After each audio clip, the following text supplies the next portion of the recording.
है, कुछ कर नहीं सकते, तो उतर क्यों नहीं जाते? आपण त्या लेवलला जायला नको. पण देवेंद्रजी, एकनाथजी आणि अजितजी हे तिघं त्यांना जमत नसेल तर त्यांनी सोडायला पाहिजे.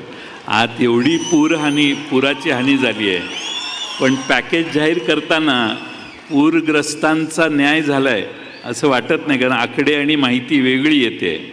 त्यामुळं पाहू आता काय नक्की उलगडा होईल थोड्या दिवसाने. हातात शेतकऱ्याच्या ज्याची जमीन खरवडून गेली, ज्याचं पूर्ण पीक नुकसान झालं, ते आता पाहायला पाहिजे. आता एवढ्या मोठ्या प्रमाणात दोनदा पूर बघितले, पण दोनदा पूर बघितले शेतकऱ्यांचं नुकसान भरून द्यायला महाराष्ट्रातल्या शेतकऱ्यांना आम्ही कधी पैसे मागितले नाहीत.